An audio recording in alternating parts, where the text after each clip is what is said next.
इसी वजह से था कि इलेक्शन प्रोसेस था और प्रोसेस में अगर हमें निशान ना मिलता तो फिर हमारा जो रेड पिटीशन है वो इन्फ्रक्चस हो जाता। अदालत ने सारे पार्टियों को सुन कर के 26 दिसंबर को हमें स्टे दे दिया था, उस ऑर्डर को सस्पेंड कर दिया था और इलेक्शन कमीशन को ऑर्डर कर दिया था कि आप हमारे सर्टिफिकेट को पब्लिश कर लें और हमारे बल्ले के निशान को रिस्टोर करें। उसके ख़िलाफ़ फिर इलेक्शन कमीशन ने एक दरख्वास्त गुजारी और इलेक्शन कमीशन की दरख्वास्त पे दूसरे सिंगल जज साहब ने उसको रिकॉल कर लिया। उसके ख़िलाफ़ आज हमने सुप्रीम कोर्ट में पिटीशन फ़ाइल कर दी है, उसको नंबर अलाट हो चुका है, पिटीशन नंबर 7 अब 2024। अब अदालत से हमने दरख्वास्त की है, अर्ली हेयरिंग की दरख्वास्त दी है कि आज तो नहीं हो सकता, अगर तो इसकी हेयरिंग का हर सूरत कल हो जाए, क्योंकि इलेक्शन का मसला है और निशान का मसला है और दिन बहुत तोड़े रह गए। ये 12 तारीख तक हमारे पास टाइम है, तो लिहाजा हमारी दरख्वास्त है अदालत से, हमें उम्मीद है इंशाल्लाह ताला कि वो लग जाएगा इंशाल्लाह ताला। कि आपके खिलाफ बड़ा प्रोपेगेंडा किया जा रहा है कि IMF का जो पैकेज है, IMF की जो चीजें चल रही हैं उनको सबोताज करने के लिए पाकिस्तान तहरीक इंसाफ इस मैदान में आ चुके हैं। नहीं, ये बिल्कुल गलत बात है। देखो हमारे खिलाफ इन लोगों ने कितने चला लिए, खान साहब के खिलाफ, हमारे खिलाफ, पार्टी के खिलाफ, वर्करों के खिलाफ, सपोर्टरों के खिलाफ क्या क्या चलाएंगे। हम ही मैं आपको समझता हूँ कि one of the biggest political party Pakistan, और हमारी ही कोशिश है कि इकानमी आगे बढ़े, स्टेबल हुकूमत आ जाए। एक IMF के प्रोग्राम पे हमारा 2 टोक मौके पे वो हम पहले दे चुके, वो हमने पहले भी बताया हुआ है। हम उनको कहता है कि ये फ्री एंड फेयर इलेक्शन करवाओ, मुल्क को कहते हैं कि फ्री एंड फेयर इलेक्शन कराओ। आप फ्री एंड फेयर इलेक्शन नहीं कराएंगे तो देखो उसके बाद क्या होगा, मुल्क की इकानमी ख़राब होगी, इंतशार की तरफ अगर लोग जाएंगे तो क्या है। मैं आपको एक चीज़ बताता हूँ, जिस तरह कमेंडेबल बिहेवियर रहा है PTI के वर्कर सपोर्टर को इस वक्त इस इलेक्शन के प्रोसेस में, और जिस तरीके से उनके वोटर सपोर्टर को, प्रोपोजर सेकेंडर्स को और उनके रिलेटिव को रोका गया, मारा गया, पीटा गया, उन्होंने बहुत तहम्मुल का मुजाहरा किया। इन लोगों को मौका नहीं दिया कि कोई भी आप जो है ना ऐसी कार्रवाई हो जाए जिससे हालात ख़राब हो और इलेक्शन डिले हो। इस वक्त हमारी तो कोशिश यही है इकानमी बेहतर हो जाए, तो जो प्रोपेगेंडा करता है गलत करता है और गलत स्टेटमेंट। अच्छा, मरवत साहब कहते हैं कि खान साहब 20 दिनों के अंदर बाहर आएंगे। अल्लाह करे इंशाल्लाह ताला, हमारी दुआ करो इंशाल्लाह। गौर साहब, मरियम नवाज कहती थी मेरी तो लंदन तो क्या पाकिस्तान में भी कोई प्रॉपर्टी नहीं है, लेकिन आज इलेक्शन कमीशन उनकी प्रॉपर्टियों के बड़ा ढेर बाहर लेके आया। अदालतों के सामने भी उन्होंने एक झूठ बोला है क्या? देखिए, जो लोग मिस स्टेटमेंट कर देते हैं तो ये यूज्ड टू है, ये देखो बहाना बनाते हैं। कभी उससे पूछो, ये इस तरह नहीं है। आपने पहले नहीं देखा जब इनसे पूछते थे तो मरियम कहती मेरी हुकूमत नहीं है। जरदारी से आप पूछे तो वो कहते हैं नहीं मैं हुकूमत में हूँ, PDM में भी नहीं हूँ। ANP से पूछे तो कहते जी मैं PDM में हूँ, मैं हुकूमत में नहीं हूँ। तो ये एक दूसरे की असर बच बचाव करते हैं ये 14 पार्टीज। इनके पास सब कुछ है, सब कुछ बाहर पड़ा हुआ है, इसीलिए तो इनको इकानमी का ख्याल नहीं है। यही तो अपनी बचाव कर रहे हैं। तो जो भी आया हुआ है इलेक्शन कमीशन को चाहिए कि प्रोसीड करे, जो भी कोई मिसस्टेट करता है। मौलाना फजल रहमान साहब कहते हैं मुझे भी लेवल प्लेइंग फील्ड नहीं मिल रही। देखो उसको और कौन सी लेवल प्लेइंग फील्ड मिल जाए, कितनी सिक्योरिटी दी है, अल्लाह करे खैरियत से हो, इसमें कोई शक नहीं। हम चाहते हैं हालात कभी भी ख़राब ना हो, ये हमारा ही मुल्क है, बेहतर होगा, हालात बेहतर होंगे, सब कुछ बढ़ेंगे तो सब होंगे। देखिए हमारे हार जीत में सिस्टम का हार नहीं होना चाहिए। अच्छा, IMF की डेलीगेशन से मुलाकात आपकी आखिरी कब हुई थी और उसमें क्या क्या बातें हुई? देखिए वो IMF की डेलीगेशन के साथ नहीं हुई थी, हमारी से उनकी एक मीटिंग ज़रूर हुई है और हमने बिल्कुल वो जो उसकी नुसरत जावेद की जो स्टेटमेंट आई है वो न मुलाकात हुई और न वो स्टेटमेंट दी है।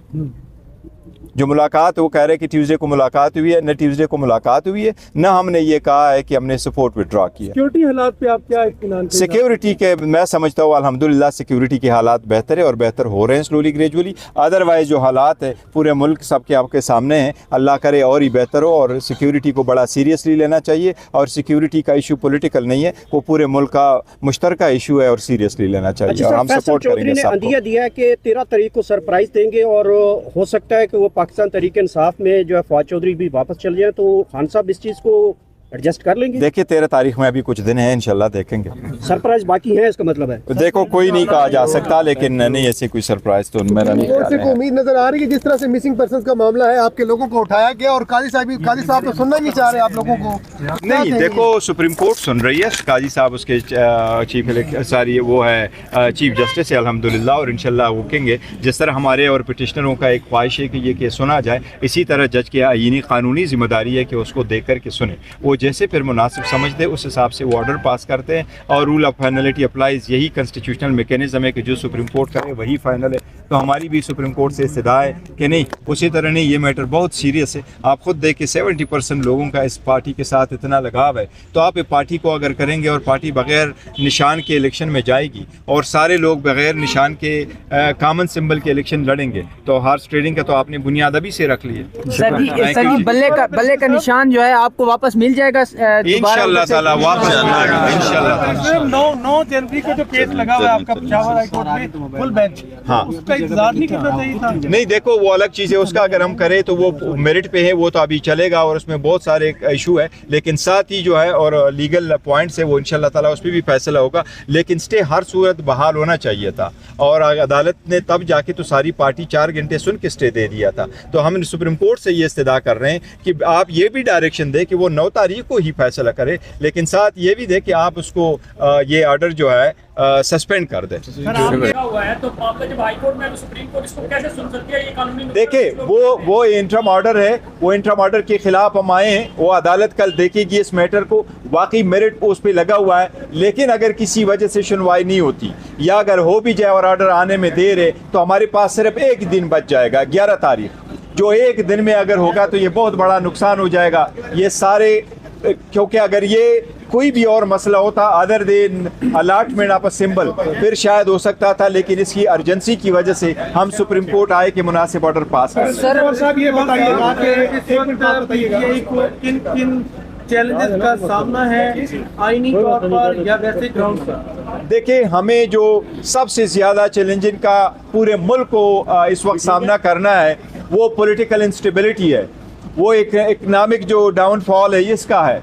और हम कोशिश यही कर रहे हैं कि election free fair and transparent हो, उसमें सारे पार्टिसिपेट करें, जो भी हुकूमत स्ट्रांग आ जाए सब उसके साथ ताउन करे और हम मुल्क को आगे ले जाएं। हम अवाम पाकिस्तान पार्टी की सर अभी 4:30 बजे इलेक्शन कमीशन आमद है और वो बल्ले का निशान मांगने आ रहे हैं सर, वो दरख्वास्त दें। देखिए, बल्ले का निशान एक मरतबा किसी को अलाट हो चुका हो तो वो किसी और पार्टी को वैसे भी अलाट नहीं हो सकता। उम्मीद है इंशाल्लाह ताला इलेक्शन नहीं करेगी और यही तो रीजन है कि हम सुप्रीम कोर्ट से इस्तदा कर रहे हैं कि पॉलिटिकल पार्टी का जो हमारा पिटिशनर है उसका हक है कि हमें कॉमन सिंबल दी जाए और सबसे पहले हमें अपना बेट वापस मिल जाए। साहब ये बताएं कि आपने यहाँ पर तस्लीम किया है कि वहाँ पर जो है आपकी कानूनी टीम जो है वो इस चीज को एक्सपोज नहीं कर सकी? नहीं, हमने आप जब गलत एफिडेविट जमा कराई जाए तो आपको पॉइंट आउट करना चाहिए। नहीं, ये देखिए मैं आपको बताता हूँ, वो 2 तारीख को उन्होंने जमा किया है, हमारा काउंसिल नहीं था, एक्स पार्टी हियरिंग हो गई थी और 2 तारीख को कोई नहीं था, हमें नोटिस उस दिन आया है और उस दिन के बाद 3 तारीख को अदालत ने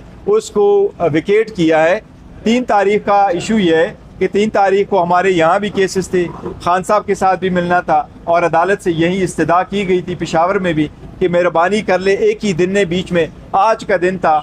अब नेक्स्ट अवेलेबल डीबी जो है वो 9 तारीख को है, तो अदालत के लिए अगर बहुत ज़्यादा होता तो अदालत कोई वेरिफिकेशन का ऑर्डर ज़रूर करती अगर करना था, अदरवाइज इलेक्शन कमीशन का ऑर्डर विदाउट ज्यूरिसडिक्शन था। इसलिए पहला वाला ऑर्डर जो इशू हुआ था हमारे फेवर में वो मुनासिब था और उसको रहना चाहिए था। लेकिन एनीवे अब सुप्रीम कोर्ट देखेगी, सुप्रीम कोर्ट से इतनी हमारी दरख्वास्त ज़रूर है कि इसकी जल्दी हियरिंग कर लें, वरना नीचे जो पिटीशन है वो इनफ्रक्चुअस हो जाएगी। क्या कोई प्लान बी मौजूद है और अगर इलेक्शन कमीशन कोई उसके मुकाबले में दूसरा आपको देता है निशान, करेंगे?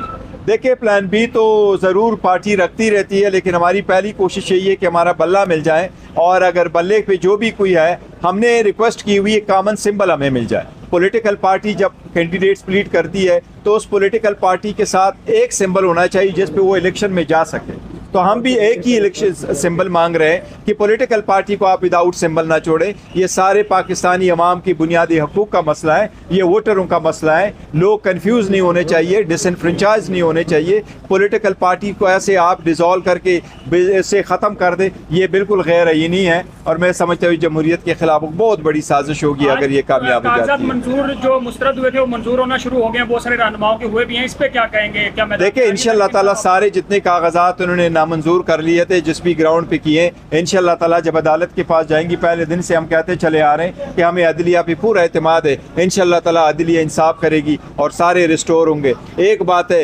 8 तारीख को इंशाअल्लाह जिस तरीके से इन्होंने हमारे सारे नॉमिनेशन फॉर्म रिजेक्ट किए 90% वन आफ्टर अदर। 8 तारीख को इंशाल्लाह ताला वन आफ्टर अदर ये सारे 90% हारेंगे।